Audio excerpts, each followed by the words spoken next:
All right. Thank you all for coming so early in the morning. I know it's a little sadistic to ask people to arrive at 9:30 on a Saturday, so I really appreciate it. Hush up, panelists. All right, sleepwalking is fine. We still have one more panelist we're waiting on, but that's fine. We'll just kind of get started without her and then move her into the conversation when she arrives.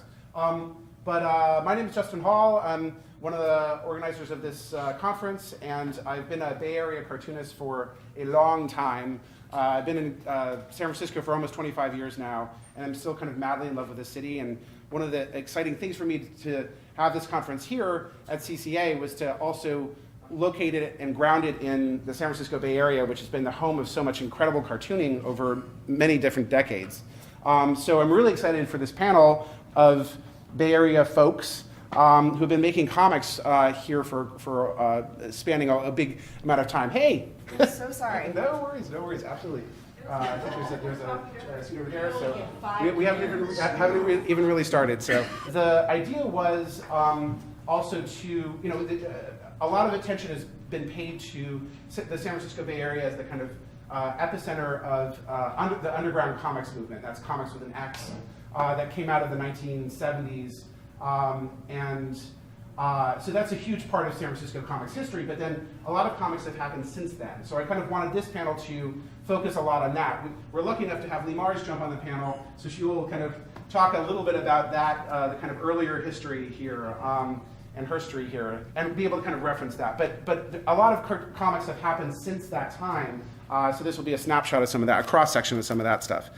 So what I'll do first is just have the panelists introduce who they are and the kind of work they've made over the years, and we'll start a discussion from there. So, Tristan, if you'd like to. My name is Tristan Crane, and I don't write comics at the moment, but I did a book called How Loathsome with artist Ted Nafee, who you may know. He's gone on to do other series, like young adult series, like Courtney Crummer and things like that. So he moved into the mainstream. I am a photographer, so that's actually what I do, what I did do and still do. And I've been in the Bay for about almost 20 years now. I lived in San Francisco for a long time, got gentrified out, and now live in Oakland. Hi, I'm Tyler Cohen, and I my book just came out, Crime of Magenta. I'm not even going to count the mini comics I did back in before that. I've lived out here, next year it'll be 20 years, and yeah, San Francisco has completely changed from what I moved out here for. But a few of us are clinging like weeds between the cracks and trying to keep the spirit of art and queerdoness alive, even though, it's not. I'm just going to pass that on. Hello everybody, good morning. I'm Desmond Miller. Been here for about 15 years. California, native, born and raised, Central Valley. Write a couple comics. I've self-published a few graphic novels and a few comics over the years, and currently working on some new projects. I also co-host a local comic book podcast called The Geek Chat, and try to interview local and non-locals who are making indie comics. We review a lot of number ones and try to encourage people to go out there and kind of move away from the mainstream, and try to open their minds to newer stuff besides just, capes and superheroes and stuff like that. So you can always check us out.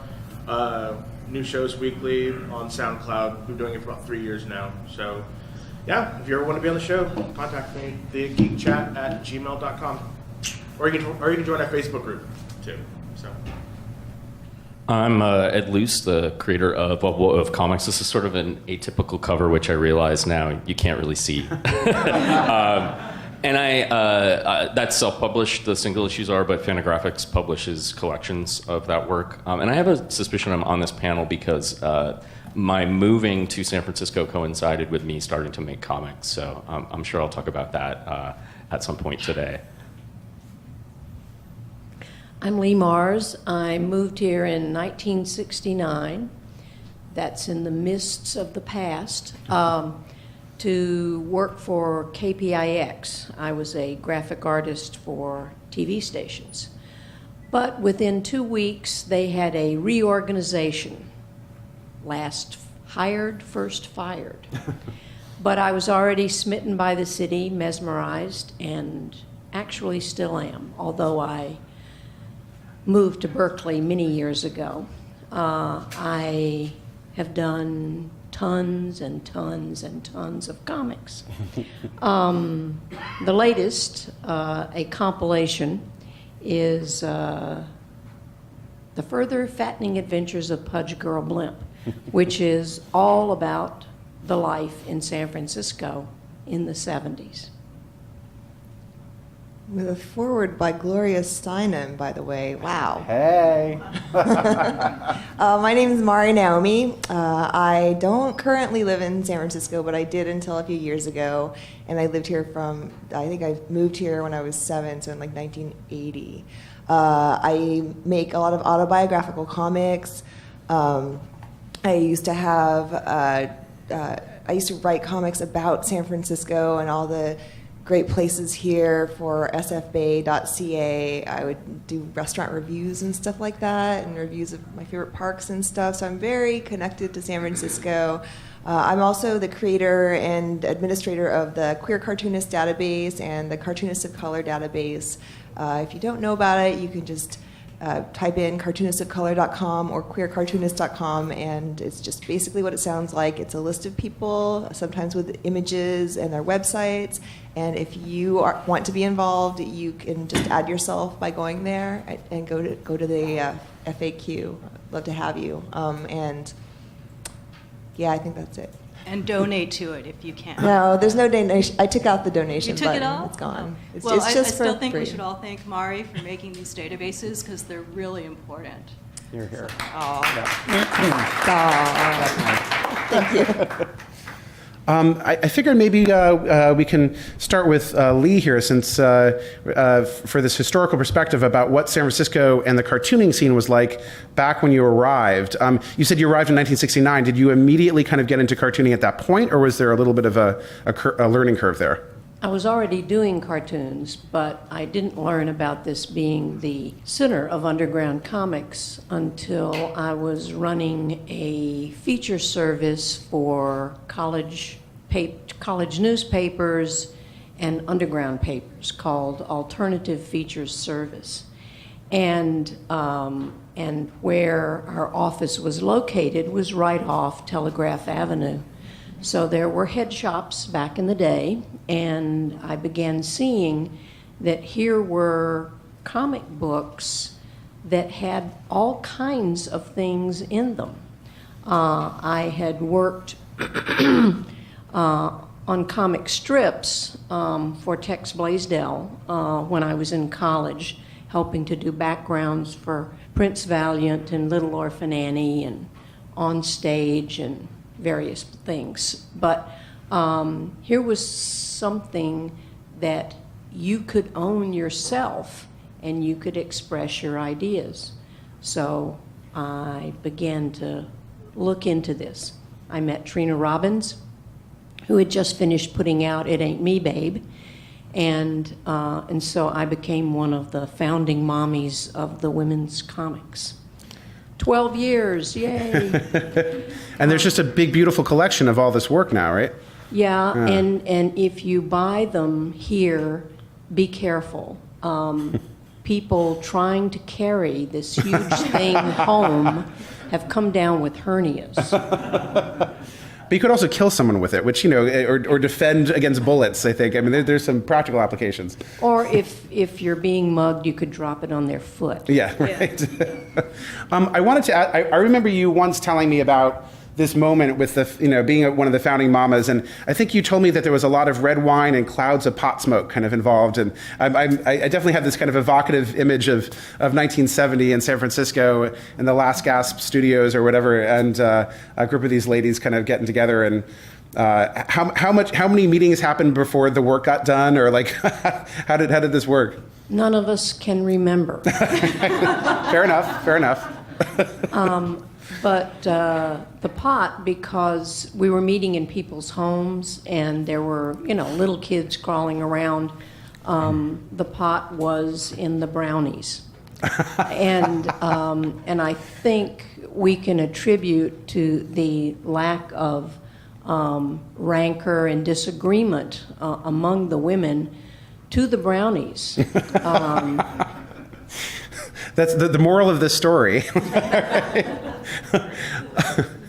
Baked goods. Baked goods is the moral of the story, exactly. There was, the women's comics was published initially by Last Gasp. Yeah? Yes. So talk about the kind of the publishing scene then in San Francisco at that moment, and where would kind of feminist and queer comics kind of wind up in this universe? There were about 4 publishers, and for most of the books, there were a gang of friends who put out Zap, who put out, various things. And Last Gasp immediately, through Ron Turner, latched on to women's concerns and men's concerns because he hoped that most of them would have sex. And so he thought having sex books written by women, drawn by women. So I'm not too sure whether this was a political statement or a profit statement. So there was, there was Tits and Clits, right, coming out at the same time from Southern California, from Joyce Farmer and Lynn Sheevy. And that was a little bit more oriented towards salacious material, right? But women's comics, I imagine Ron was a little disappointed about all the stories about, women's liberation that didn't have a lot of TNA in it. He was bitterly disappointed. We had a few meetings with him. He had all kinds of ideas of what we should be doing. In particular, there was a book that was supposed to come out. He couldn't find a writer for it, about disabled women who worked as sex workers. This didn't really have a plot. And none of us volunteered to be the artist for this. He was bitterly disappointed about that. But still, queer and feminist underground comics did take hold, kind of in San Francisco. And yes. Yeah. Well, there were a lot of women here, and there were a lot of queers, and so out of that came the comics. This was actually the world center for women's comics. And people in Sweden, in Germany, would travel here and interview us and ask questions about how come this was. The only thing I could think about it was that San Francisco had traditionally an environment for personal creativity. And I think that gave rise to both the queer comics of the time and the women's comics as well. I'd like to open it up to the rest of the panelists. Were you all inspired by this kind of history, this kind of underground queer, especially the queer and feminist work, but the entire underground movement in San Francisco? Moving here, making comics, growing up here, whatever your situation, yeah? Absolutely. I used to go to every women's bookstore and gay bookstore looking for women's comics and gay comics because they weren't always in the regular bookstores. Funny thing that. And you're just trying to find all those issues, the random scattered, between women's comics, gay comics, and some of the underground comics, and then some of the other periodicals coming out of here, like Anything That Moves and On Our Backs. San Francisco was where I wanted to move as soon as I had the opportunity.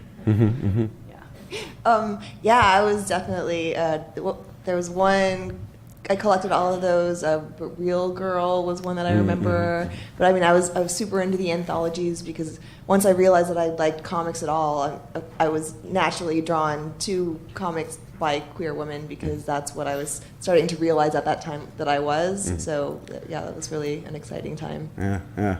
Any other reactions or yeah?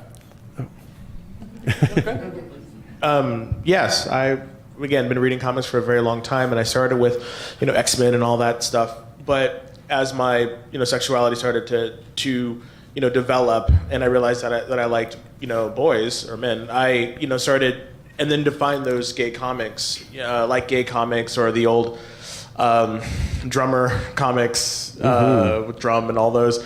I was like, wow, this is my sexuality has been represented in comics too. Woo! And then I, so from a young budding adolescent, that was like amazing. And then really trying to like say, oh, there's more than just sex in these comics that can be had. We can actually tell stories. And so I really started to seek out those underground comics that were not just full on about sex or eroticism, but that was great too. But that's kind of how I delve into it, and I just kind of been swimming ever since. So, Ed, you actually started you moved from a fine art career, and then when you arrived in San Francisco, you took the words right out of my mouth. Yeah, no, I was very unaware of the comics history of San Francisco, being a refugee, as you said, from the fine arts world. I'm glad you made it through that. I can tell you very recent stories about being made to pay for being a comics person in a fine art show. I was of course aware of some of the bigger folks, Crumb, from that documentary that came out in the 90s, but never was a huge fan of him because he's problematic with a capital P or all caps, if you will. So I wasn't sort of aware of that history when I moved here. It was my collaborator kind of from the beginning, Matt Wobensmith, who has lived here since the very late 80s, that could tell me a lot about that, and actually got my first comics printed at a print house that used to do Crumb's early work and Zap Comics that I think is unfortunately no longer around. Wait, was that Print Mint or what was the? It was like H&G or something like that. It's over by the SPCA. I think it's actually a Dandelion Chocolates, which is a small batch chocolate factory. Very good chocolate. I think they took it over. Yeah. So I mean, in moving.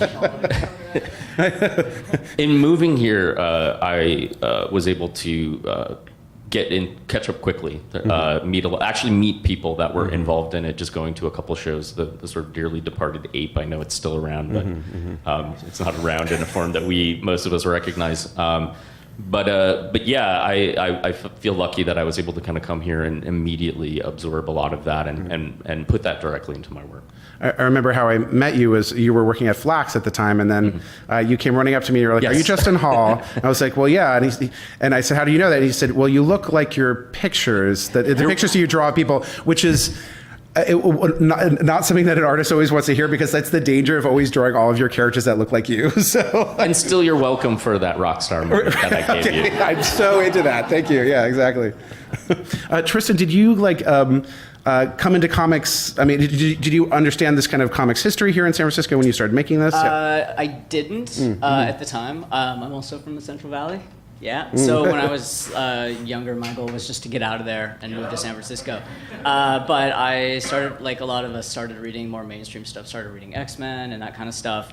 There was this dingy, narrow little comic book store. I don't even know I'm sure places like this still exist. I hope they do, because it was magical. And I would kind of go in there, and from there started reading X-Men, discovered all the Vertigo stuff that was happening in the 90s, which was amazing at the time. And then when they figured out that I was into weird books, they let me look at the weird comics under the counter that they kept. It was boxes, and there was a bunch of old kind of gay comics in there. There was a bunch of random indie stuff in there. There was stuff from the 70s. There was kind of more modern indie stuff that was coming out at the time, like Small Favors. I think Bondage Fairies was in there. So that kind of stuff. And then when I moved to San Francisco, I was going to school at San Francisco State studying photography, and then got a job working at a comic book store. which is also one of those things you think is going to be amazing until it actually happens. But through that, I met Ted and a bunch of other people, and then that was kind of what led. Me and Ted were one night thinking like, whoa, what if we did a book that was kind of about the people that we see around us and about San Francisco around us, and that's how we ended up with a very 90s feel to our book. But yeah, it was a huge education. Actually working in comics was actually really amazing for me because that was a chance to really see like what else was out there, and then also to learn a little bit more about the incredible history here in the city. I'm still really sad that Last Gasp turned our book down when we were pitching it, because that would have been amazing because they're such a legendary publisher. They don't publish a lot anymore. That's they're mostly distribution, but yeah. But what's that? They just stopped distributing. Oh, they did? Yeah. Oh, what are they doing now? Their own books, their own. Okay. Oh, okay. So what about what about comics retail, for example, in San Francisco? I mean, I hear about Gary. I'm blanking on his last name right now. Arlington. Gary Arlington created one of the first, if not the first, comic book store in the country. So not only has this been a place of comic production, but also of retail and publishing. So what were your kind of interactions with this part of the industry in San Francisco? What we discovered was that even though there were head shops and there were comic book shops, that they weren't interested in women's comics. So we didn't have very good distribution here in the city, although there was some distribution over time, because we were around for so long, in other cities.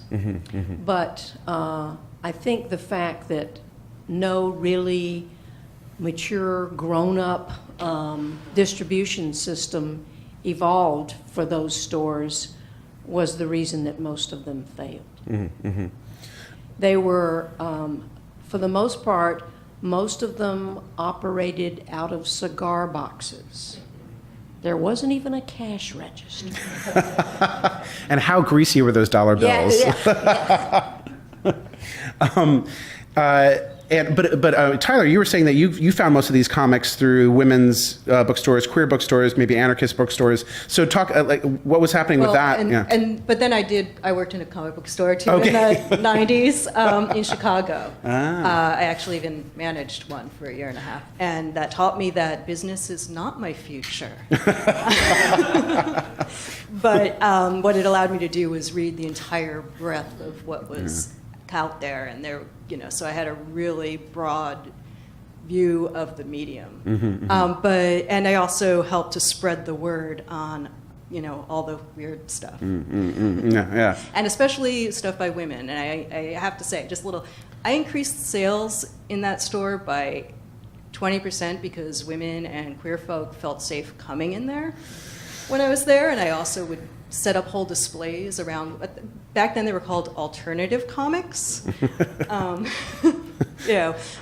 So that because comics about like real lives are alternative in a world where ones with spandex clad super people. If you weren't in spandex, you were alternative. But for me, the ones finding them in the gay bookstores and the women's bookstores, that really was my. I was so hungry for these stories. I mean, I had my only other introduction to underground comics were there was a copy of Zap and Big Ass and The Checkered Demon that I found in the cabinet I wasn't supposed to go into.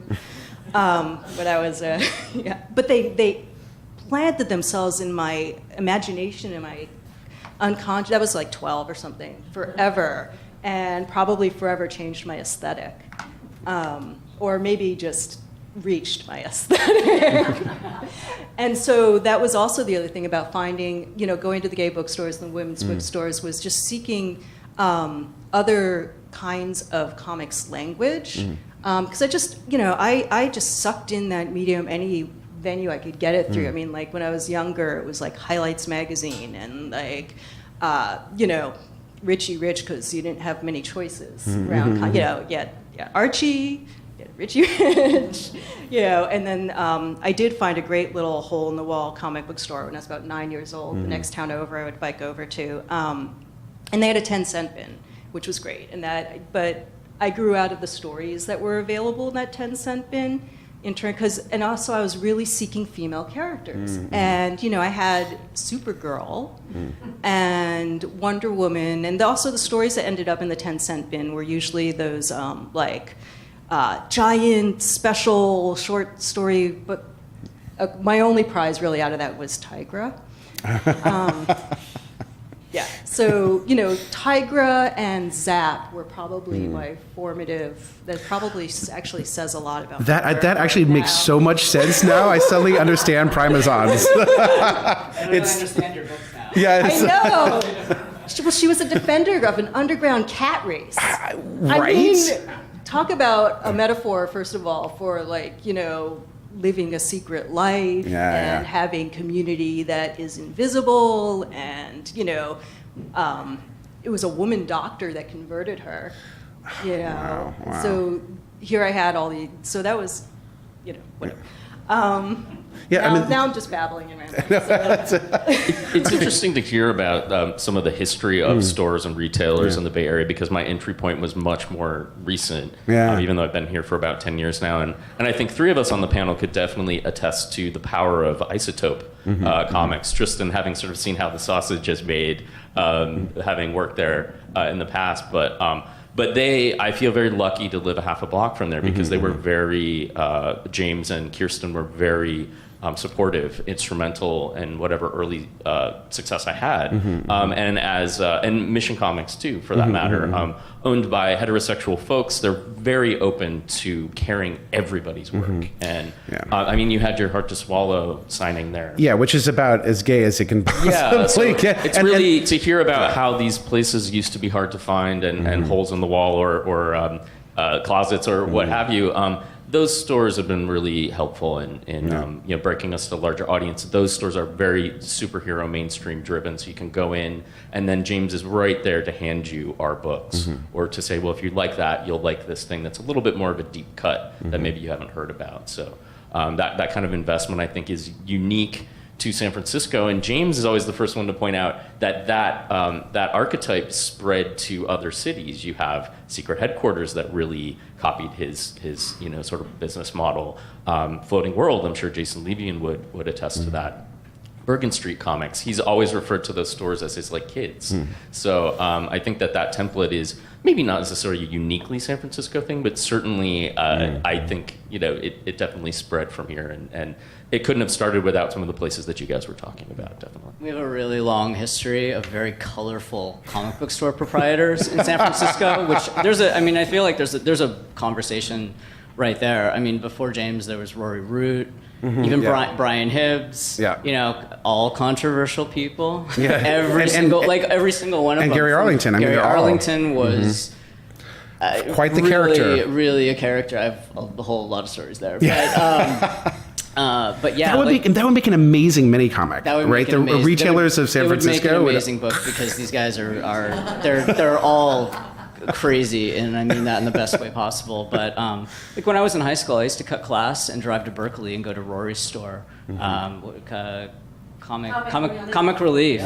That store was amazing, because he carried everything, and I think that's Rory's gone, and the store is now it's still alive in a different form, but Rory, I think, doesn't get nearly mentioned enough for what he did for years and years and years. He supported so many indie creators all over the place. I know so many people that our first little signings were at Rory's store, and he would welcome everyone. So I'm just really somebody whose name should also be down in Bay Area history as somebody right there with Ron Turner and people like that for supporting indie creators. I'll also say that Escapist, which is the store that kind of came out of that legacy, Comic Relief legacy, does an annual CCA student comics fair, and they do it the day after Free Comic Book Day. Can you imagine how burnt out they are the day after that? And they're so supportive of all different kinds of work. I did also want to give a shout out to the comics experience, but then you mentioned Brian Hibbs, but I've always loved that store. Yeah. But also a lot of the non-comics bookstores around here, I think, are super supportive of comics, such as City Lights Books, which has a whole great zine collection. It's fantastic. The Booksmith on Haight Street is fantastic. I went to a Kim Deitch signing there once, and there's a line out the door. I mean, people really love their comics here. It's great. Another place I want to kind of talk about is the comic book store in the Castro, whatever. I mean, it's been there for over 10 years. Rich and Coog have been doing a lot of stuff for Bay Area artists as well. And This is Rich behind you. that's him. And he's like, I've known him for a very long time, and he's my co-author. For the book that we're working on. He's also my co-host for the Geek Chat. So I've known him for a very, very long time. One thing I just want to speak about is I know that as comic book fans, we can be very, very, very, very loyal to people, but I think sometimes that can be a disservice because you never know what the other store is doing, and I know it can be kind of cutthroat. Between retailers because it's such a niche market, but I think if we can kind of go and explore other comic book stores and see what they have to offer, because some person might have this or some person might have that, because I think there's enough to go around for everybody. I definitely fall victim to that, being super loyal as well, but I do try to go in there and see what else is going on and support other comic book stores as well, and just to see what the larger comic book community looks like in San Francisco, because the one over in whatever is specifically in the Castro, so a lot of his customers are gay, lesbian, trans. And then there's tourists, so it's just very interesting, to go to Mission or to go to Isotope or to go to Berkeley and see a completely different store layout, what they're pitching, because it's you got to pitch what sells, unfortunately. But all these places sell queer comics, and sometimes you might find something new. So just that's my plug about just going out and exploring, the city and all these various different comic book stores as well. We do oftentimes have a kind of interesting relationship with our retailers. So like I remember I had a long running over a decade what my husband referred to as a dangerous codependent relationship with a certain retailer, which Ed knows exactly what I'm talking about. And it was kind of like a battered like spouse thing. Like I would every Wednesday, which is a day of joy for most comic book fans, I would kind of bike up to this store, and I'm like kind of dreading it, because I knew I would be kind of harassed in a weird way. And I had this kind of strange my husband was like, you're sounding like a battered spouse. Like, what are you doing with this codependent weird relationship? But he's my comic book store owner. You get this weird, which is ridiculous. And I agree with Desmond. We should stop thinking that way, right? I think just the good thing is all these stores now, the gay and the books by queer folk, the books by women are not behind the counter. Yes. I also think a lot of them are just more welcoming places for people. When I was working in comics retail, it was not a welcoming place. Yeah. It was we had female customers who would come in when I was working because the overall atmosphere in the store was not welcoming or safe. Yeah. And so I think that's something that there's been this huge sea change in the industry, not just in San Francisco, but all over the place. I see it at conventions. I see it everywhere, where people have finally grown up and realized and learned how to treat each other as human beings. And that's completely changed the industry and has opened the door for a lot of people to come in who otherwise it was just too hostile of an environment. The Valkyries, a group of women comic book retail people, is incredible, right? So they do a lot of recommended readings, and they're very kind of vocal in the industry. It's a great thing. I was going to mention them. Okay, sorry. But also, back in the day, the stores were grubby. They were never cleaned, and oftentimes, if you would come into the store, the retail person would look up and then not look at you again. There wasn't any welcoming sense, and this was particularly destructive for people looking for comics for their kids. And for decades, the stores were just closed off to kids. And one of the great things lately is, it's kind of like a cycle. More kids' books are being produced because more stores are open to the kids, and I think that's a really good trend. More victims, younger victims, yay! Rope them in, Yeah, get them hooked young. That's exactly how it was when, and there was this store, I don't know if you were talking about this store, there's one in Fresno, Wonderland Comics, and it's a guy named Wayne, and he was like your typical, Simpsons comic book guy. He sat in his chair with stacks of comics everywhere, and there's no sense. He had a back room that was just like a mecca of all these old comics, and it was just amazing. And you just couldn't. He never got out of his chair, and he had people sleeping in the aisles around everyone because he had let people sleep there. It was in the Tower District of Fresno, and it was just this really like hole in the wall. And I would go in there, and he'd always give me that side eye because he's like, "You're a kid. You're gonna steal from me. What are you doing?" And I'm like, "No, I just want to look at your comics. It's amazing."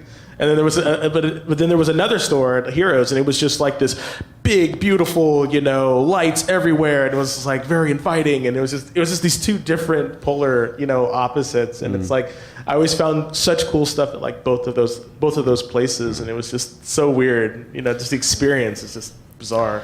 I wanted to like shift gears a little bit towards a bunch of you have also, we talked a little bit about publishers in the Bay Area as well, but a bunch of you have also self-published. So how is also the self-publishing kind of community here influence you? Given that Ape was here for so long, which it's not anymore, is it? It's now San Jose. Which And Ape is Alternative Press Expo. Yeah. Yeah, that was huge. When I started making comics in 1997, immediately I went to Ape and was just handing them out, or trying to find someone who would look at them. I still have some of those old zines of yours, with the hand silkscreen covers and the Esther's comics, and oh my god! Immediately. And I am keeping those because they're going to be worth a lot. So. Oh my god, no. Anyway, but that was really important to me because I didn't end up making friends in comics really until 2005. I'd been making comics for so long, and I had acquaintances that I'd see at shows and stuff, but the actual friends that I'd hang out, not at shows, and that was pretty exciting. You and I would go drink and draw, like there's all those people. Do they still get together here? Yeah. That's good. I miss that. Yeah, it's a good community. Yeah. But it was really inspiring for me to be around other people, especially at the conventions, and seeing what other people are doing, because it made me want to step up my game. And I'm like, oh wow, that's so much better than me. I could do better. It was inspiring. Yeah. I'm in Los Angeles now. No, my husband got a job. Well, that's okay. I just want to say with like print on demand and stuff like that. I think that was the turning point for self-publishers, because it was just like, now like the power's in your hands, and you can as long as you can get it to the printer, they'll print however many copies you want and send it to you. And it was just like, when Kablam and Comic, there's another one that went out of business, but like when that happened and I realized that I could publish my own comics, that was like the turning point. And I was like, I can actually do this. I can actually pay an artist, and I can get my stuff done. And then once I started doing that, I started meeting other self-publishers, and it's kind of like, once you kind of like jump into that pool, you start meeting other people. And once you start going to Ape, you start meeting other people who are like in your same kind of boat. And it's like this camaraderie. It's like, awesome, what did you do? And then you're trading comics and stuff. So I think once it became affordable, affordable for people to print their own comics, I think that's when like the whole game changed for me anyway.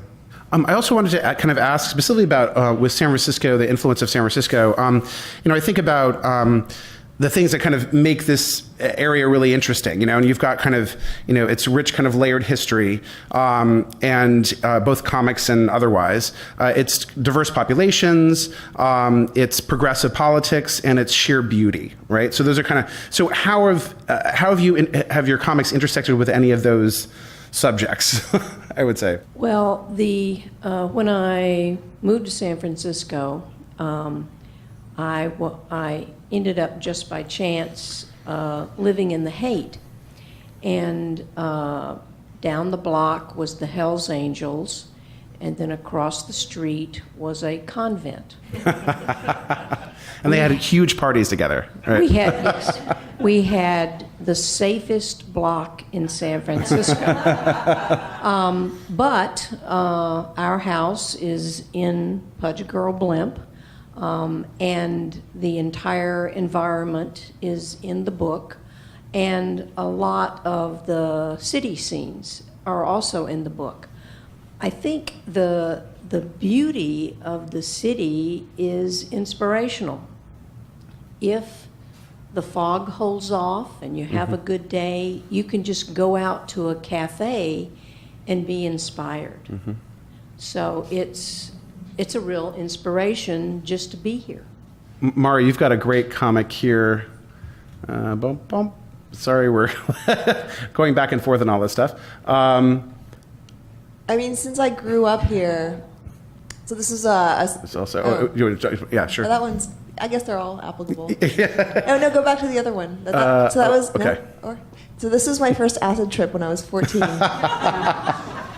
And we've all been there. I don't really have anything else to say about this, actually. Well, what about, like, this one is so lovely. It's such a kind of meditation on this area of San Francisco. What did you do this for? This was for my SF Bay CA weekly strip that I had, and they were great. They let me do whatever the hell I wanted. Wow. So at first I started doing comics, but then I started doing things that are a little bit more like this, were almost poems. I mean, I was so, I mean, I am like so in love with San Francisco, and that love just kept growing and growing, and then the more I wrote about it, the more I loved it. Yeah. I mean, so it was pretty amazing that I was able to be dragged kicking and screaming from this place. But I mean, you could see, like, I love drawing Victorian houses. I love walking up hills and drawing hills, and drawing comics about trying to pick up my dog poop as it like rolls down the hill, like, chasing after. I mean, it's just such a beautiful place. That about sums it up, too. Rolling dog poop, beauty. But I also, before I left, I was living in North Beach / Telegraph Hill area, which is, oh my God, so many weirdos there, which is the best part of San Francisco, the weirdos. Go. I was going to say, Lee, your work and a bunch of the other women's comics work, really, you guys drew San Francisco. And, that was, when I got here, there was this sense of, I've landed in the magical place that I, got to picture through your work so much. So. But then you're creating your own pictures. I mean, yeah. This I think it feels very Bay Area, San Francisco to me. My work is memoir-ish, and I don't have a car, so you'll see there's a lot of images of public transit and a lot of walking the streets, because I walk a lot and I'm on the bus or train a lot. Although that top subway bit is really New York, but. Okay, that's all right. Well, we'll move past that Because I then. grew up out east, and that's kind of iconic for me for a subway entrance. But one of my favorite things to do just in life is a walk and talk. To be with a friend or a lover, or my kid, and just walking and talking. And so, pictures. Yeah. Completely in my work. That's where I'm at. That's what I do. Yeah. Tristan, you actually incorporated photographs into the covers of How Loathsome, right? So you were literally taking pictures in San Yeah. Francisco. I mean, Ted and I sort of our sort of basic pitch for this book was that this was our love letter to San Francisco, and the San Francisco the reason that we came here, and the reason that we loved it here, the dive bars and the goth bars, and maybe a little bit of the sex parties, and Maybe, sort of. yeah. So we tried to shoot this cover about 5 different times, and finally had to composite it, which is It's stunning, and I know it was. We got a lot of pushback about all of our covers. Back to the self-publishing thing. I think if we were doing this book now, we would definitely self-publish. At the time, we pitched it to pretty much everybody, got rejected by pretty much everybody. Oni was like on the fence about it, but at the time they were only doing like young adult kind of stuff, and it was too adult for them. So we ended up going with a publisher named NBM, which is out of New York, and they do mostly like kind of more fine art stuff. And I think it's ironic that a publisher from New York got they got the book in a way that other people didn't, because the book is so San Francisco. It was so kind of like city life in a way. This is. But it's a cross section of San Francisco that's very unique. It's queer, it's goth, it's of the moment also. Yeah. It's very mid-90s. Yeah. That moment. The book is sort of about this character who we named Catherine Gore, who was actually inspired by a writer that maybe you've heard of named Danielle Willis, who was this incredible poet, writer, stripper, sex worker. She was amazing.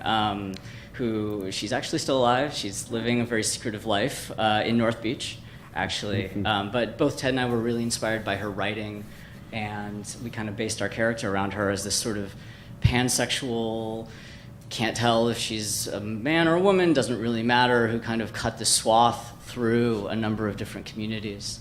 Yeah, I would also say that How Loathsome, it was initially published as a series of individual issues, but it really functions as the first trans non-binary graphic novel, really.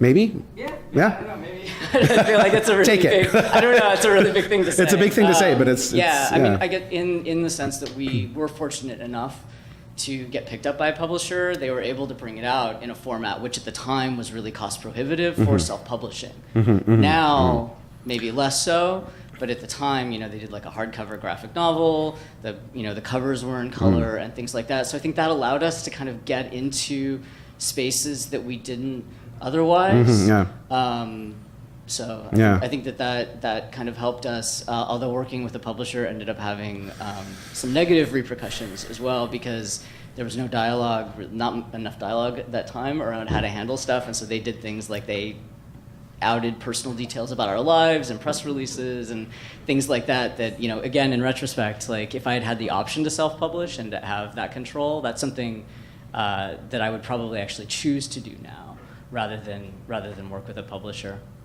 Yeah, when I moved to San Francisco and decided I wanted to make comics, I really didn't know what to make comics about. And I had happened to enter the particularly treacherous gay bear dating scene at that time. Ended up kind of like a lot of the other folks on the panel have been saying, making something quasi-autobiographical.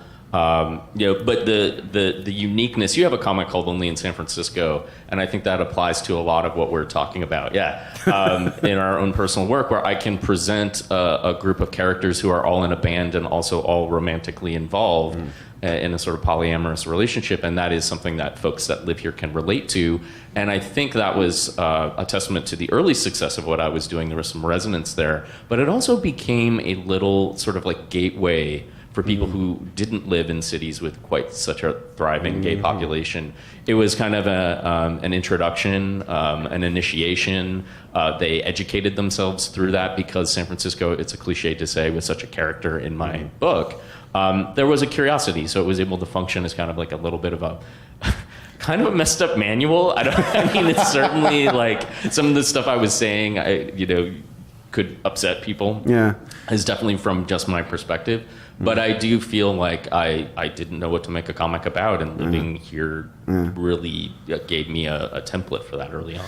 I will say, like Tristan, you were both commenting on on a kind of a nightlife and a culture within San Francisco, but not uncritically. I mean, there's a kind of, there are bear comics that are just kind of bear comics, but you never use the word bear, for example. And and this comic, which I think is so kind of amazing, and I know Matt Wildman-Smith wrote this, but it's taking the Lone Star, which is, it's a wordless thing, I think. This one isn't. Okay. This one actually is total, I thought, and Matt intended it to be a very scathing commentary on bear culture. Yeah. Just ripping it to shreds. But I draw it in such a way that nobody interprets it that way. Which is really right. It's meant to be a Valentine. And it takes the shtick is that it kind of takes the this kind of anthropomorphization of a gay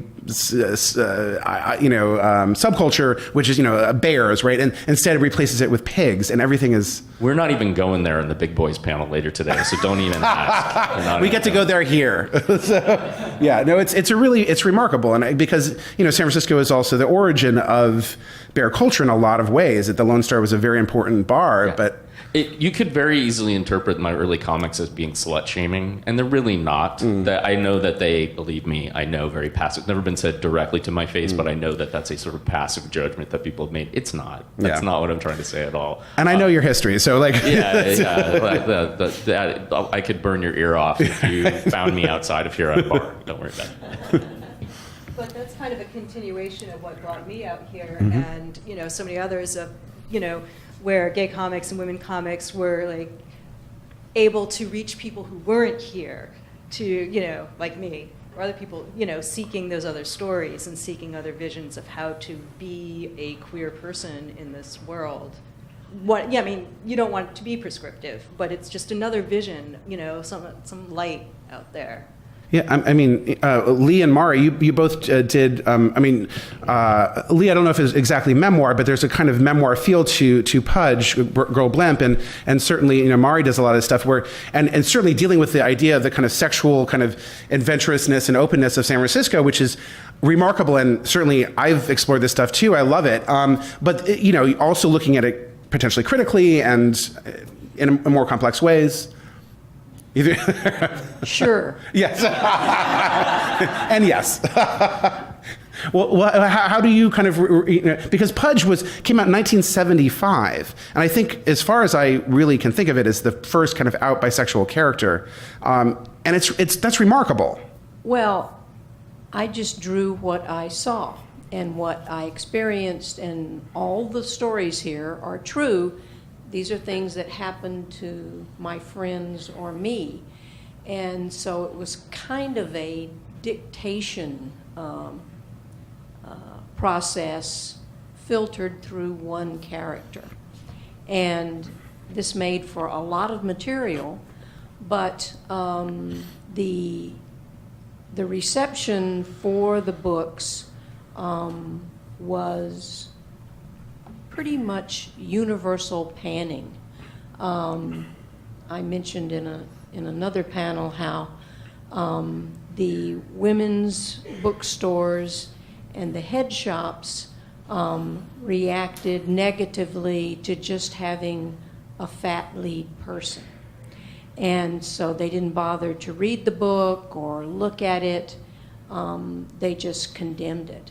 The popularity of the Pudge character and those stories came over years, and it's very gratifying. Mm-hmm. But the amount of hate mail, which was considerable and was amazing that that this mail would even get to me, because Last Gasp didn't have a receptionist or a mail person. So you would get these things, in a packet and kind of have to iron them out and, before you could even read them. It was surprising, but I knew I was reaching people, so I persevered. I wanted to talk about the stories reaching beyond San Francisco. When we created the Women's Comics Collective, because of all the problems we'd been having with the guys, we declared that the core group of people would only have half of the pages in the book. And we immediately sent out solicitation across the country to our friends or just about anybody we knew that we were interested in publishing women's work. And so within a couple of issues, we had onslaughts of mail and submissions. And eventually, about the 5th issue, it became international. So we were getting French stories and Danish stories, which were really weird. Oh, those Danes. Yeah. And to see the stories that they came up with, fantasy or mundane, everyday things, was really amazing. We didn't imagine the variety. This meant that every issue was only so good as far as the artwork was concerned. So there wasn't, and this was a conscious decision. We knew that we were never going to win any awards or anything from this, but we felt it was important for women to have this outlet. I know this is a little off topic, but could you elaborate slightly on how Danish comics are weird? It's a question I think we're all thinking. Well, I can discuss this after the panel. Not to Dane shame, but Some of my best friends. yeah, right.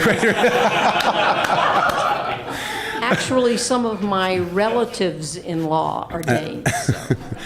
Mari, I actually wanted to ask you, because I taught Kiss and Tell, which is your first graphic novel collection, to an undergraduate class, and it was interesting kind of watching the reaction. I think some of them were not ready, and so they were kind of like scared of the kind of, sexual adventurousness or kind of like the power of this. And speaking as someone who also does sexually explicit memoir, I find the reactions interesting, and I also think of this kind of idea of sexual freedom as being very San Francisco, and things we kind of assume here. I keep on assuming that the bubble that we live in here kind of extends through the world. I feel very, very lucky that I grew up here, particularly with my bisexuality, because my coming out story is kind of funny, but like there's never any shame. I was never worried about what my parents would think or being rejected. I mean, it's such small beans compared to what everyone else is doing that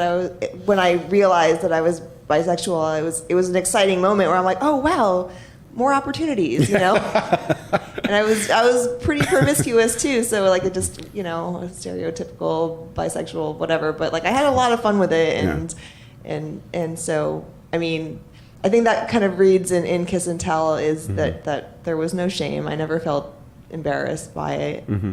But there also isn't a kind of there's no shame, but there's also no kind of glamour, ridiculous glamorization of it, right? I mean, it's a really amazing take on it. You're very honest, but. Thank you.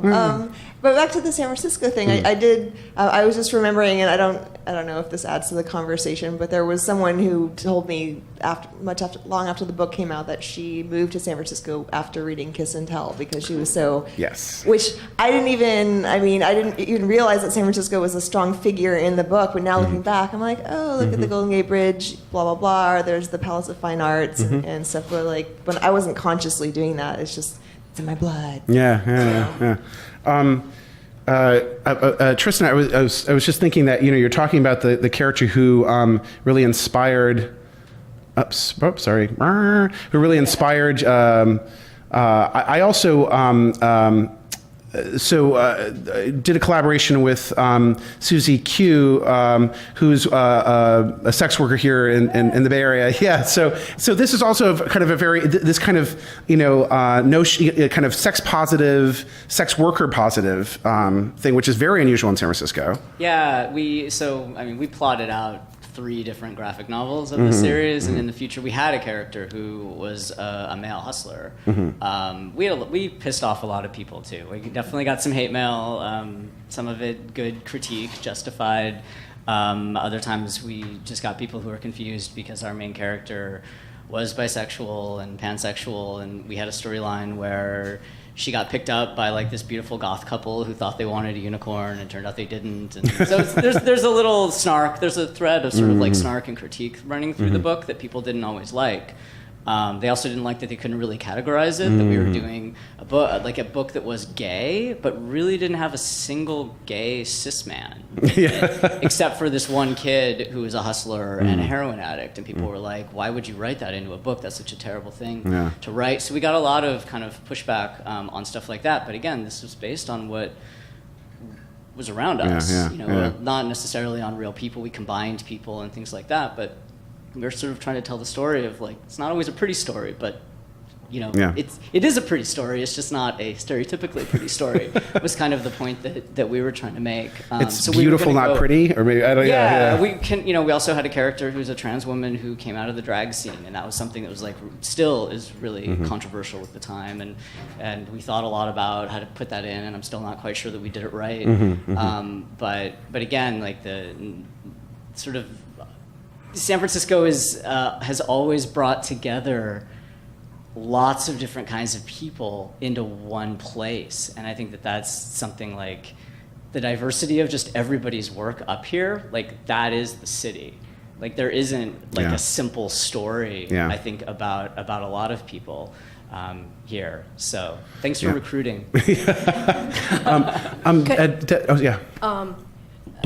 This brings up the process of kinds of stories. You talked about doing a coming out story that doesn't have tears in it, and I think what we're seeing in the current generation of creators is the beyond stereotypes, that the variety of their stories are getting beyond the ancient patterns into new patterns. And that's very creative, it's invigorating, and it's really fun to read. And that's exactly what I wanted to shift to, this idea of that, I think there was a early kind of hunger for representation that came through, memoir comics, and all this stuff is still really important. But Desmond, I know you do more kind of speculative fiction, this kind of work. So talk about that as also coming from, a San Francisco perspective potentially. Oh, by the way, also think about some questions. We're going to come to a Q&A session pretty quickly. So if you, Well, the one thing that I always love is, I like alt reality kind of stories, and I've always been I always like stories about San Francisco, but I always think like, what would San Francisco look like if this happened, or what would San Francisco look like if that happened? And I've always been trying to write stories around that, and thinking just the logical conclusion of what would happen, with like, what if, Harvey Milk wasn't assassinated, or what if, just all these little things like that, and just kind of play it out. And I never really got to a point where I thought it was worth publishing, because I'm always kind of wondering, it's like am I just being silly, or could that really happen, or because you never know, because it's all speculative. But and I read a lot of queer stories, but with superheroes, because again, at my heart and my core, I'm a superhero guy, and I love superheroes, and I want more representation, within that genre as well. And we're making strides. Sina Grace doing Iceman and the like, but I hope that. No, absolutely. So it's like, but again, I love stories like that about, especially ones specifically about San Francisco, because I love the city, and I love that it's coming from the Central Valley, and seeing that. I mean, literally, I grew up and raised in Fresno, and it was like it was a southern city in California, and it was just really weird, growing up there and then coming to San Francisco, and it was a really big kind of culture shock. I found a lot of my sexuality, here versus there. But yeah. I also want to I want to point out too. I mean, I know I was talking about San Francisco being so free and open, but we have a lot of prudes here too. Yeah. And I come back to the idea of the first time I ever heard of you, Justin Hall. I was with some more conservative cartoonists than myself or you, and there was this furtive hush about this friend of theirs, Justin, who made these porn comics, and I'm like, ooh, let Pornography. me see. I know. So, we have those too. That's actually really important. I think so. Yeah, thank you. And thank you for standing up for me. So that's also. Tyler and Ed, both of you have worked also with speculative elements, right? I mean, so Primazons have a kind of speculative element. Also, Ed, you just did a thing for heavy metal, which you've got some images for. So maybe Tyler, talk about the Primazon. I mean, now I see Tigra. Now that you said Tigra, I'm like all about Tigra. I mean, that's just it. It's a mash of my unconscious, and I am a sci-fi geek. Yeah. I read a lot of sci-fi, mostly by women Wait a second. and Sorry. non-white people. Just because white straight men. I mean, I know their stories at this point, and I'm bored with them. So I haven't read straight white men in a really long time, except for every now and then there'll be one that breaks through into my reading. You gotta get a token one. Yeah, they gotta have the Well, tokens. it's tokenism, it's just all to right. keep it diverse. So yeah, my unconscious is built out of my love of sci-fi, and also surrealist women painters have been a huge influence for me. But also like just cartoons, like Powerpuff Girls, or something, and yes, Tiger has perhaps that my hair, my fetish for drawing like hair, probably comes out of Tigra. But really, and also, I mean, I grew up. My mother collected African art, and so there was a lot of master. I mean, it's all in there. Yeah. But yeah, I'm a sci-fi geek. And it's the speculativeness, the just letting what would letting the imagination roll off that. So especially queries into what is human. So Ed, you had this incredible piece in. Oops. Yes, for the aforementioned prudes, I apologize for the multiple peen that's popped up over and over again during this. I don't know. Don't you apologize. There That's we all are. right. Was that? We know you're not. I am deeply offended. I think I've seen her around, but this is actually a sequel to a story that Lauren Davis was putting together, a sci-fi San Francisco specific anthology. And I did a story that's in the first Fantagraphics collection called San Francisco with a F-U-R at the beginning. Imagining this alternate world millions of years in the future where a race of anthropomorphic cat creatures have taken over San Francisco, covered all of the structures in carpeting so they can scale up it. And they had passed along the DNA, primitive sort of modern day cats had passed along the DNA of my oaf character over the millions of years and innumerable apocalypses and disasters until they became upright, kind of like Planet of the Apes, but with cats. So they decide to resurrect this legendary character of Oaf, the patron saint of all cats. And this ran in heavy metal when Grant Morrison and his wife, who I think it's known that she's involved in it, but she's really the fan of my work and asked me to participate in it. Incredibly queer positive. Yeah, very, very much so. This is just sort of the next chapter, taking that character. So it does unhinge a bit from the San Francisco roots, but it's all about, this story in particular is all about the oaf being unintentionally impregnated via a virus that's not dissimilar to Alien. I mean, I think they pretty much wrote the book on that and we're all just copying it.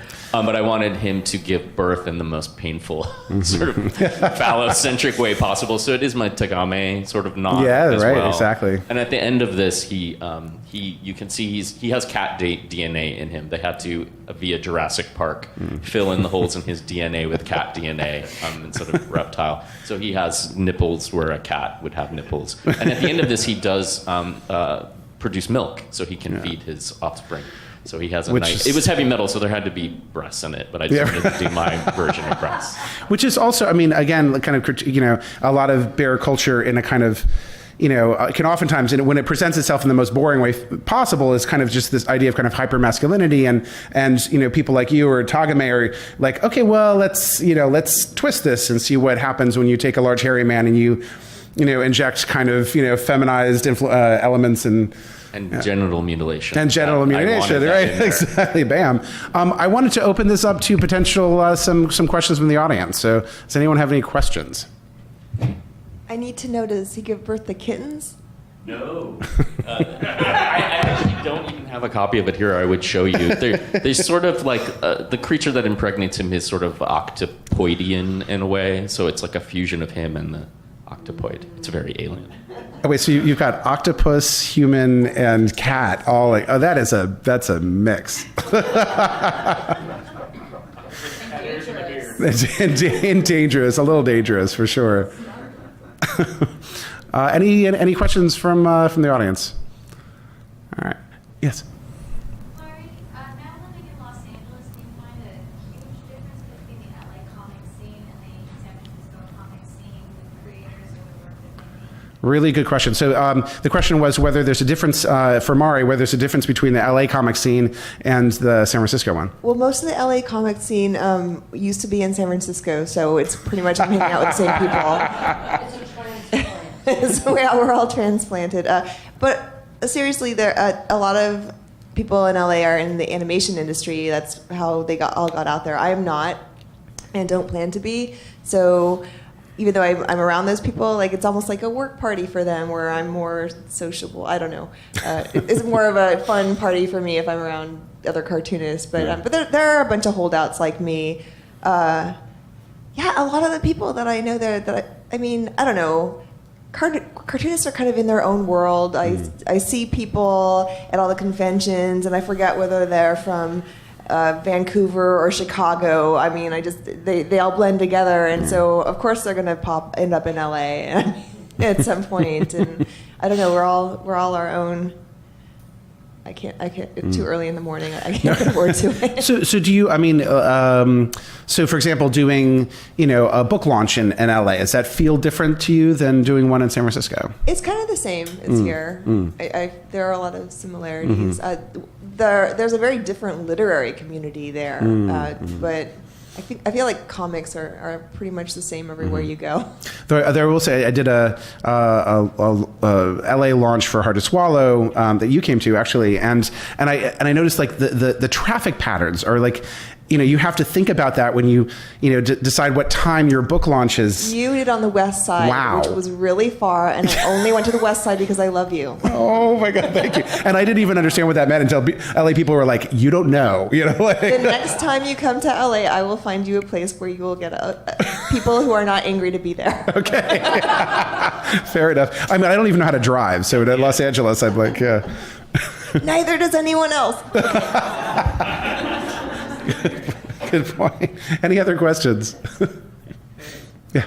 Yeah. Could you each give an example of how your work has had a positive influence on someone? So the question is giving an example on how your work has had positive influences on people. Should I start? Yeah, go for it. It's funny because my book came out a really long time ago, but every so often I will get an email or like a Facebook message from somebody who bought it, usually in a used bookstore, which is always flattering when you find your book in a used bookstore, especially if you signed it. And I think it's like impossible to put into words what it feels like when some random person just sends you a message saying that you wrote this thing that means a lot to them. And so I can't even speak for like how it's affected other people, but I know for me, that has just been like immeasurable, of something that I'm just incredibly grateful to have had the opportunity to like do this thing that 10 years down the line I get little nice messages from people and from a total stranger, which is like an incredible gift from the universe. that I've gotten back. So it's selfish, but you know, I think like in the experience of being queer and in the experience of doing comics, like you're at like this intersection of like so many struggles, that being able to be part of a community and feel like you're part of a community has I know has been a huge thing for me. I think that takes it out of the selfish, actually. Yes. Because, I mean, my book's pretty newly out, but I have had a couple experiences of, you know, especially when after the election and all that, you know, like many artists, I was crisising about, well, what's the point of writing anything at this point? Why does my stuff, what does it matter in the face of all this horribleness? And I had a couple different people, one of whom is in this audience, reach out and just say, you know, I see myself reflected in your work in ways I don't see myself reflected elsewhere, and that's important. And that brought home to me, oh, okay, keep doing what I do. So, Right down the line. So a lot of my work that I've done is I love taking public domain characters and then shifting them or switching them and changing them up. I really like that because I like to read that and see, you know, this is what this artist did or this character did. What if this character was like this, or what if this character was like that? And whenever I talk to people, you know, who have, you know, read my work and they say like, I really like what you've done with that character, or I really like, you know, how you thought about this nuance about that character. I like that. I'm like, oh, okay, thank you. You know, it's like stuff like that really, you know, makes me feel like, you know, cool. I got you to think about this character a different way. You know, I like that. I mean, I feel like, you know, I've done my job. You know, you've enjoyed it. So, for every large, hairy guy out there who's very, or person for that matter, who's very confident in themselves and their bodies, there's probably 2 or 3 that aren't. And I feel like I've gotten a lot of people coming up to me over the years saying, not saying it, because especially if they're a heterosexual male, they don't really want to cross a certain line with me, but they understand that the way that I draw these characters is very loving, and you know, it's a prized type of person in my life and in my world, and I put so much detail and care into drawing it that the attention from people who wouldn't, I would say, be my core base has been overwhelming and really wonderful over the years to see. I think I always hear from kind of straight hairy guys, like that they suddenly have like a vocabulary suddenly. So I have all these straight hairy friends who start calling themselves otters and bears, and it's really It's called BHM, actually. it has a name. BHM. BHM. Big handsome men. It's sort of the big beautiful woman. Oh yeah. As a sort of thing. So if you go, this is the new thing that I've just discovered online. If you go Google big handsome men Reddit, a whole new world will open up. It's amazing. When Pudge first came out, I went to the San Diego con and a few other cons, and preteen boys would come up to me because in those days, boys were the ones who were coming to comic shops, and through their mumbling, I gleaned. This was time-consuming too. That they identified with the outsider, the idea that the great party with all the cool kids was happening in the other room or the other house, not theirs. And so over the years, I've gotten a lot of support and a lot of good feedback for that. The other thing, years afterward, I wrote a story that was drawn by Joyce Farmer about being bisexual.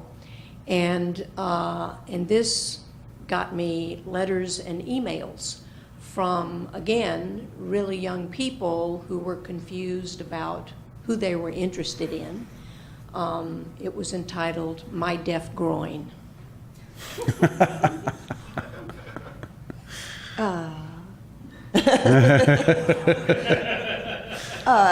So my first book, Kiss and Tell, came out, and there were a lot of men, cis men who are a bit older than me, who grew up, or not grew up, but who were early 20-somethings in the 80s, and they really took to Kiss and Tell because apparently this was the window into like the woman's, like what the hell was going on with us women in the 80s and our sexualities, which they at the time were too young or confused or shy to ask about.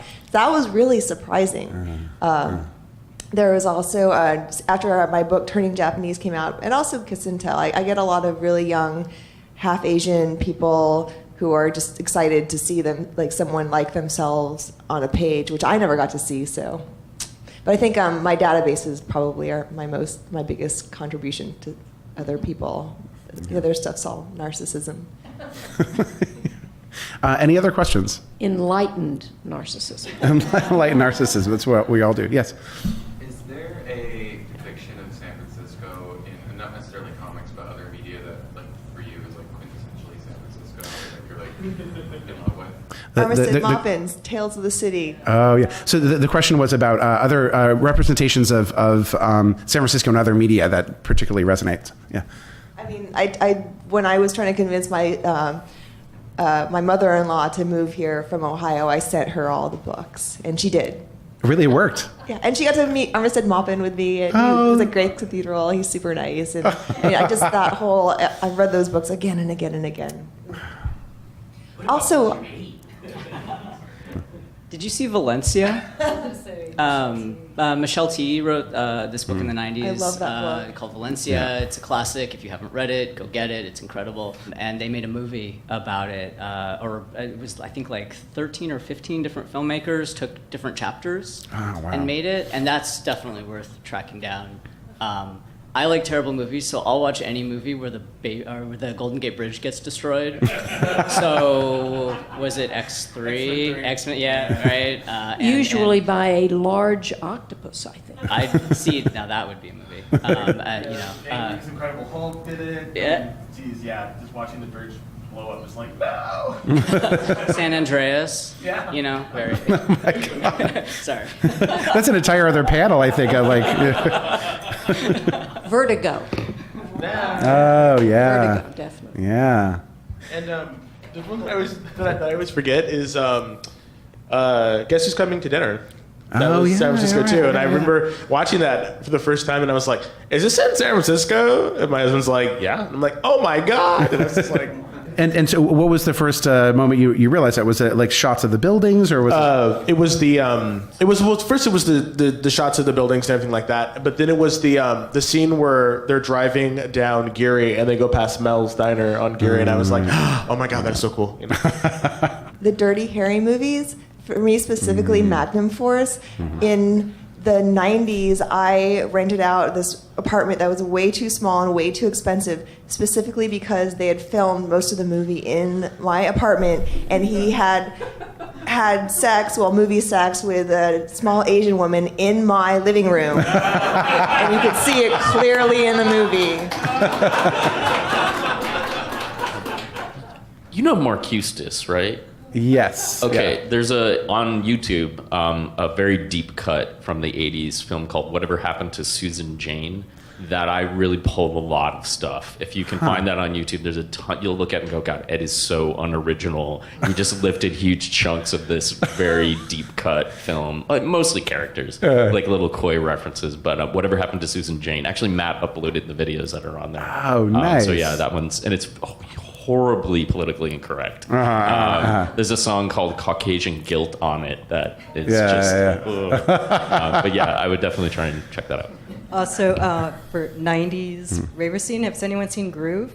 Oh yeah. Yeah. Part of that was filmed in my partner's roommate apartment back at the time, and his art is in the background. Yeah. Oh wow. Yeah. Nice. Yeah. So.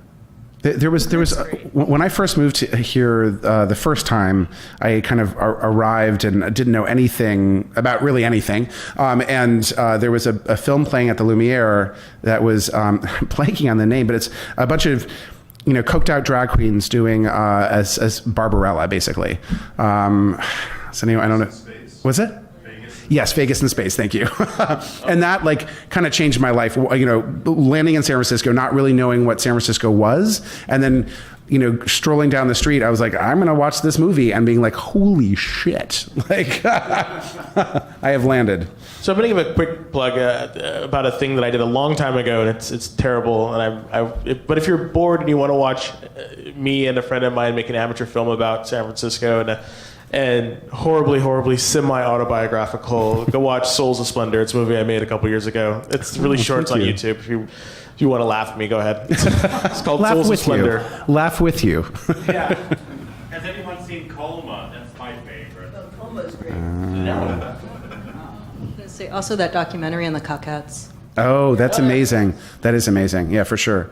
All right, so this is the end of the panel. I want to say one thing, that the people sitting here are incredible inspirations to me, and I'm just so honored and overjoyed to be part of a community like this, and thank you all for being here. So yeah, give it up.